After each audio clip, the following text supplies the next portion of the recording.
40,000 एकड़ में फैली इस आग के आगे दुनिया की सबसे बड़ी महाशक्ति बेबस नजर आ रही है। 12,000 से ज्यादा इमारतें जलकर खाक हो चुकी हैं। करीब 2 लाख लोगों को इस भयानक आग के चलते विस्थापित होना पड़ा है। इस आग ने अमेरिका को लगभग 12 से 13 लाख करोड़ तक का नुकसान पहुंचाया है। यह आंकड़ा और भी बढ़ सकता है, लेकिन कई सवाल हैं कि आखिर ये आग लगी कैसे।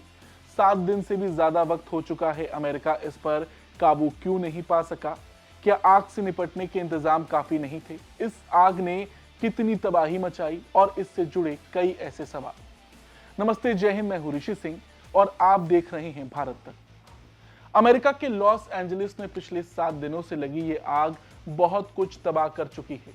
ये आग कितनी खतरनाक है, इसका अंदाजा इसी बात से लगाया जा सकता है कि अमेरिका जैसा देश भी इसके आगे बेबस दिखाई दे रहा है। इस आग के चलते अब तक 16 लोगों की मौत हो चुकी है। हालांकि ये आंकड़ा शुरुआती है, वहां कई लोग अभी भी लापता हैं और तो और 1.5 लाख से ज्यादा लोगों को किसी भी वक्त घर छोड़ने के लिए अलर्ट मोड पर रखा गया है।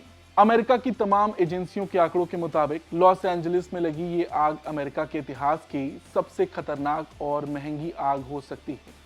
इस आग के चलते 135 बिलियन डॉलर से 150 बिलियन डॉलर यानी कि 11 से 13 लाख करोड़ का नुकसान अमेरिका को झेलना पड़ सकता है। अब इन हेलीकॉप्टर्स को देखिए। आग बुझाने के लिए सैकड़ों हेलीकॉप्टर्स लगाए गए, मगर वो भी नाकाम साबित हुए। और ऐसा हाल तब है जब जंगल के बगल में समंदर है।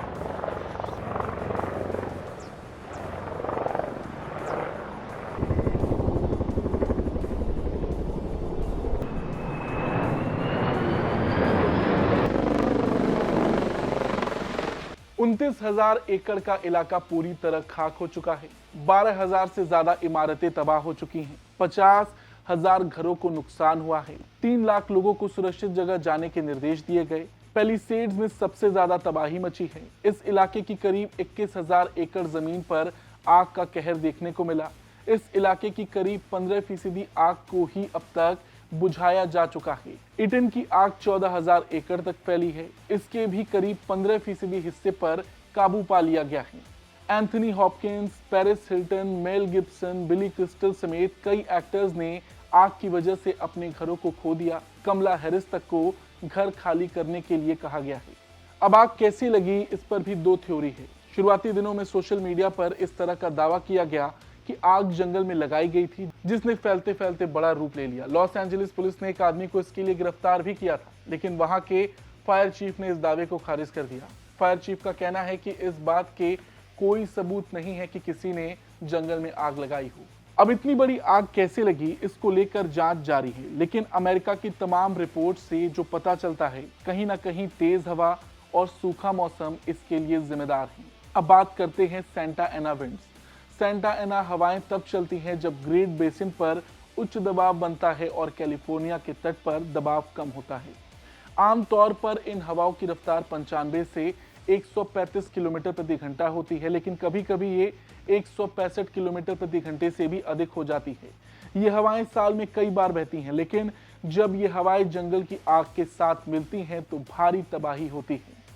कुछ एक्सपर्ट्स इस भयानक आग के लिए क्लाइमेट चेंज को जिम्मेदार मान रहे हैं। उनका तर्क है कि इलाके में बढ़ती गर्मी, लंबे समय तक सूखा और ड्राई एटमॉस्फेयर आग के खतरे की प्रमुख वजह है। और अब जिस तरह का मौसम कैलिफोर्निया में देखने को मिल रहा, बहुत ज्यादा गर्मी, बारिश की कमी, ऐसे में अब वो जगह सुरक्षित नहीं है। अमेरिका के साउदर्न कैलिफोर्निया में आमतौर पर अक्टूबर में आग लगने का डर होता है, लेकिन इस बार ये आग जनवरी में लगी, तो जो कुछ भी हो रहा वो आपके सामने है। अब क्योंकि इस तरह की घटनाएं पहले भी देखने को मिली हैं, तो सवाल ये है कि क्या आग से निपटने की तैयारी नहीं थी? अब तो जो रिपोर्ट सामने आई उसके मुताबिक ऊंचाई वाले इलाकों में कोई खास तैयारी नहीं दिखी। लोगों को सुरक्षित बाहर निकालने के दौरान भी कई तरह की कमियां देखने को मिली। लॉस एंजलिस टाइम्स की रिपोर्ट के मुताबिक कई एक्सपर्ट्स ने पहले ही चेतावनी दी थी कि कभी भी इस इलाके में आपदा आ सकती है, लेकिन इस पर ध्यान नहीं दिया गया। अब एक रिपोर्ट के मुताबिक 1990 के बाद से दुनिया में 42 लाख वर्ग किलोमीटर जमीन से जंगल खत्म हो गए हैं। इसमें अधिकतर अफ्रीका, दक्षिण अमेरिका और दक्षिण पूर्व एशिया के हिस्से हैं।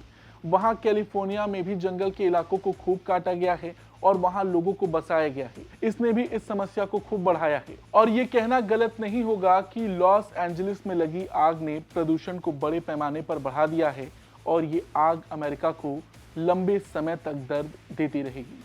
धन्यवाद।